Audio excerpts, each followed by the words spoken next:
Imagine what it feels like to go from being in the Marines to being the world's richest man. That's the story of Jeff Bezos. In 2019, Amazon installed bulletproof panels in the Seattle office of their founder and CEO, Jeff Bezos. The office is situated on the company's urban campus at the top of a beautiful high-rise building. The fiberglass panels are an inch and a half thick, and they are designed to withstand multiple shots from a military assault rifle.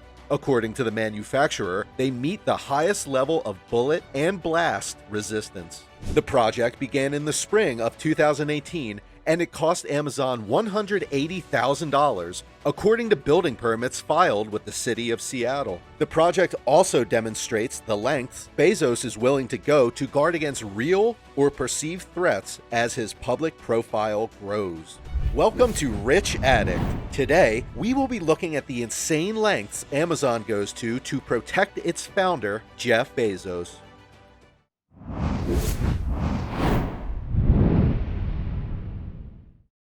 Amazon spends $1.6 million a year protecting Bezos when he's outside company facilities and not traveling for work.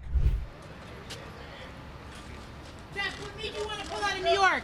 What made you want to stop the Amazon? It's among the largest personal security budgets that public companies report paying to protect their CEOs, according to proxy filings with the Securities and Exchange Commission. In 2018, Apple spent $310,000 on personal security services for CEO Tim Cook, while Oracle set aside a little over $1.6 million to protect CEO Larry Ellison. Facebook's executive security budget has increased greatly as negative sentiment towards the company has grown. The social networking company spends about $22 million on Zuckerberg's security every year, plus a $10 million pre-tax allowance to cover any additional costs related to the CEO and his family's security. These numbers are certainly justified by looking at the climate of our world today, and especially with the advancements in technology and social media. According to Arnett Heinz, founder and CEO of Chicago-based risk and management consultancy Hillard Heinz, whose clients include Fortune 500 companies, in the case of Bezos, a budget of $1.6 million is a drop in the bucket for the security challenges these executives are confronting every day. But Bezos has challenges most other executives don't, most notably from hostile tabloids and foreign powers with sophisticated intelligence services. The Saudi Arabian government unleashed a torrent of social media attacks on Bezos after Washington Post columnist Jamal Khashoggi was murdered in a Saudi consulate in October. The Post, which is owned by Bezos, released an exhaustive report on the emerging details, which pinned the murder on an assassination squad ordered by Saudi Crown Prince Mohammed bin Salman. In January of that year, the National Enquirer joined the public assault, exposing Bezos' then-secret love affair using text messages from his cell phone. After the Enquirer's story came out into the open, Jeff Bezos gave his longtime security consultant Gavin De Becker a blank check to find out how the tabloid had obtained his compromising photos and racy texts. AMI, the Enquirer's parent company, soon came to know about the investigation and threatened to blackmail Bezos with the release of extra revealing photos if the Amazon CEO and De Becker didn't declare publicly that they had no knowledge or basis for suggesting that AMI's coverage was politically motivated or influenced by political forces. De Becker concluded that the Kingdom of Saudi Arabia pilfered Bezos' private information. Ever since this incident, Bezos has gone on to tighten not only his physical security, but his online one as well.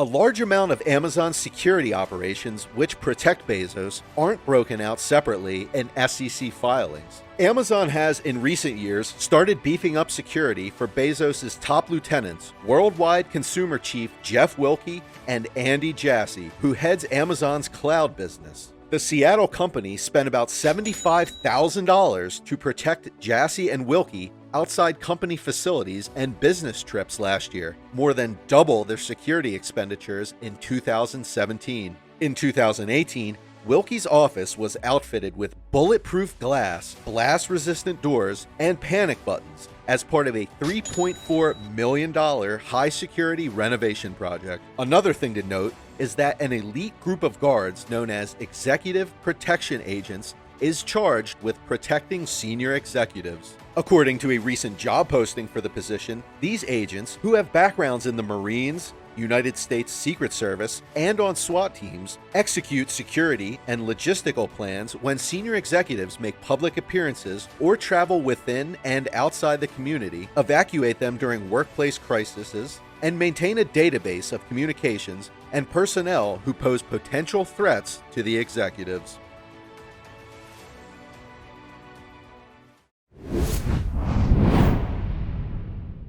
Bezos and his ex-wife, Mackenzie, were shadowed by a brawny guard with an earpiece at the grand opening of Amazon's terrarium-like Spheres building in 2018. Similar-looking men flanked Bezos after Amazon's annual shareholder meeting a few months later. Amazon's more than 45,000 corporate employees in Seattle rely on an army of low-level security contractors paid to protect them, and the more than 10 million square feet of office space they occupy. Bill Pola, a former Amazon security contractor, managed a team of the guards posted at the entrance of every building. He investigated incidents like theft, vandalism, and occasional violence on the campus, using video surveillance of employees scanning their name badges at turnstiles, elevators, and other secured areas equipped with card readers. The contractors are restricted from certain parts of the buildings, including the floor on which Bezos works in the 37-story Day One Tower, Pola said. In addition to office safeguards and security personnel paid for by Amazon, there are transportation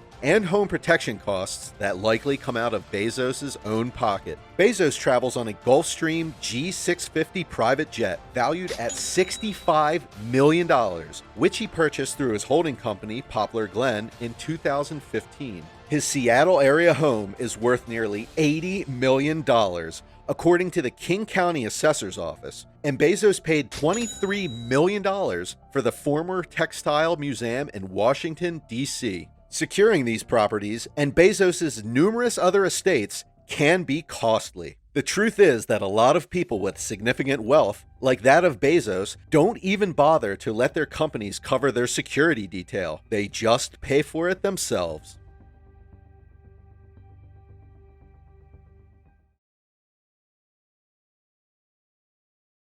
Don't forget to like, share, and subscribe, and ring the bell to stay notified about our uploads. See you in the next one.